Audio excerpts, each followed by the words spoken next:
What accomplishment do you see yourself achieving in the next 5 to 10 years? In music or in life? Music. I would like to be embedded in somebody's brain. I don't have to make money, but I'd like to be infamous, not rich or famous. 5 years in music. I really would like to, I'd like to impress somebody that impresses me. Just go, oh yeah, that dude, I've heard of him. Not that I'm technically better, but just they've heard, oh, I've heard the name or I've seen his work. Yeah, I think that'd be really cool. Whatever you want, nobody can stop you. Nobody can tell you how to play. You suck, you're not good. It doesn't matter, it's all art. And if you're expressing yourself through your instrument the way you want, you'll feel good about yourself and other people will feel good about it. Music is the safest high. It's a lot safer than doing fentanyl or heroin or dying. So why not do something good about it? Be something positive instead of something negative all the time. Sitting in some house somewhere getting high, fuck that. Be something, do some music, try doing something, anything. Is it about music that makes you feel passionate? It takes me away from reality. It gets inside of you and you can go away. You don't have to be sitting in all the putrid of humanity and life and politics and sorrow, and you can go to happy places, you can go to sad places. It's literally like a mental subway. Yeah, that's right. Which instrument is your favorite to play and why? I like playing the guitar, man. I love it. I get lost in it. I'm very passionate about it. Just the way the strings vibrate against the wood, everything. It's one of my favorite things to do. Definitely for me, the guitar as well, but I would be lost on another instrument. It's for me, so yeah.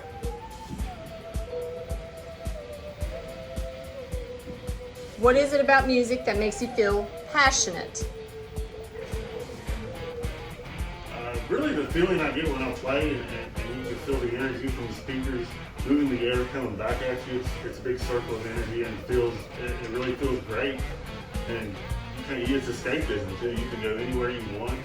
You can start playing a song that makes you feel sad, happy, angry. It's all there, so it's full spectrum for me. You can definitely make people go somewhere with it. You can definitely take some people on a ride, on a roller coaster ride if you want. Music is everything. There's always room for one more. Always a spare seat for music. Yeah. Describe your favorite and least favorite part about being a musician. I really hate the social media part of it.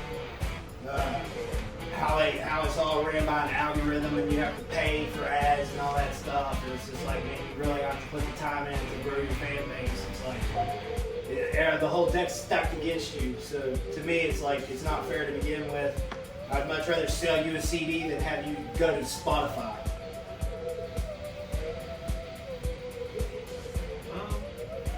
You said the good side, the upside, good side, the bad side. Yeah. The best thing about it is people enjoying it, the music and feeling the way we do about it passionately, or hey man, I really like this riff, or how'd you do that solo, or that guy was great on this drum fill, or whatever it is. The worst part too, definitely for me, is social media. Because it's not social media, it's actually playing a fixed game, and you get your hopes up for something that's never going to happen because it's, like you said, the deck's stacked against you on purpose. They want to keep you where you're at, and they control who's making money in music that way. What inspired you to start playing and making music? When I heard Metallica, I mean, I was always around music my whole life. I wouldn't say that first, so I grew up in it. I was going to be around it no matter what.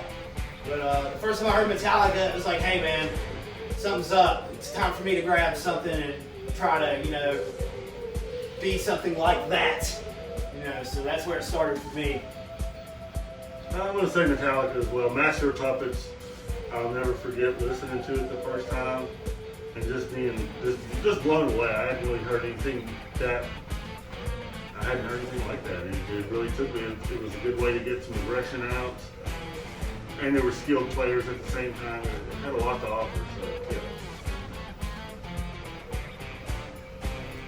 Describe your creative process when you write new music.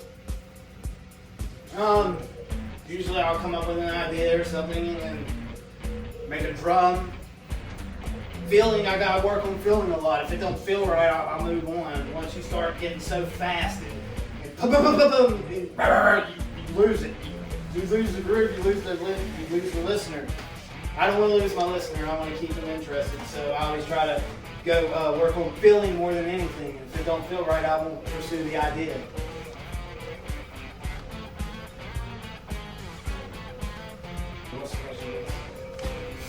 Hang on.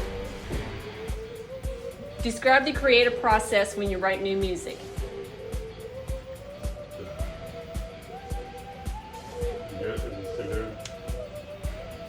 You good? Yeah. Yeah. Usually for me, it starts with the riff. That's the beginning of everything for me. You'll get this tempo in your head and you just start. I don't know how does that happen? You know, your mind imagines something that flows through your hands that creates a sound that travels through air. I mean, you know, it's just. But the riff for me is where it always starts, and then I start building everything else around that. Describe your favorite venue for performing. I want to say any hall, honestly. Any music hall is going to have a completely, it's an instrument in itself. It has its own sound, its own reverberation. A lot of these outdoor theaters, it's just, the sound is lost within a couple of 100 feet. It sounds like shit to everybody. If you're in the right music hall, it's going to resonate. It's going to almost, you know, it's the best sound you can get. Yeah, I agree. I like the intimate club setting. You know, small 1,000, 2,000 seat, man. That's about as big as I ever want to get anyway. It keeps it real, keeps it on the level with the people, so we can really connect on a personal level. That's where we're going to be.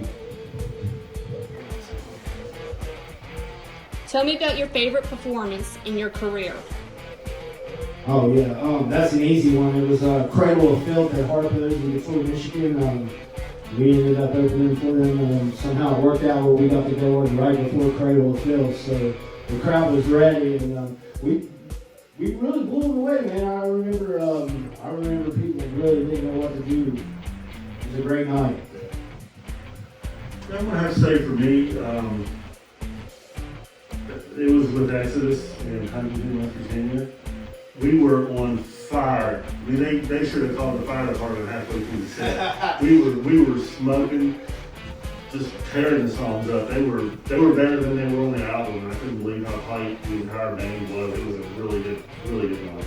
That always stick in my head.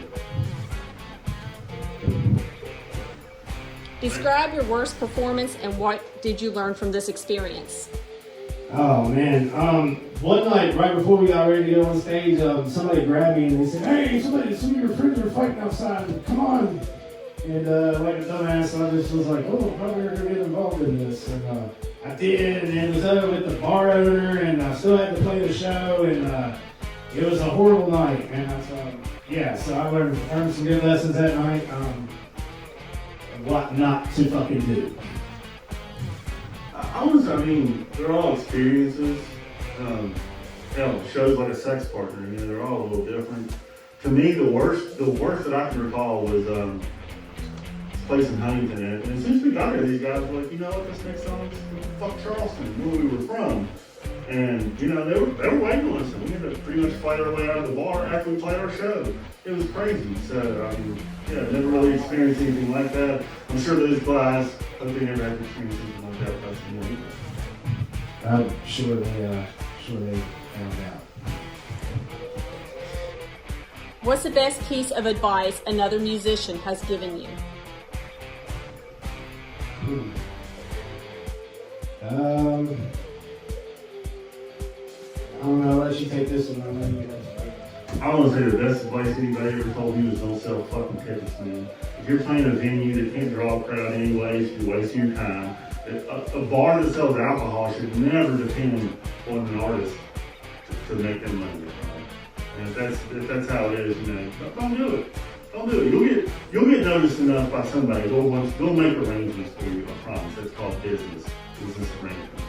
You're not, that's it.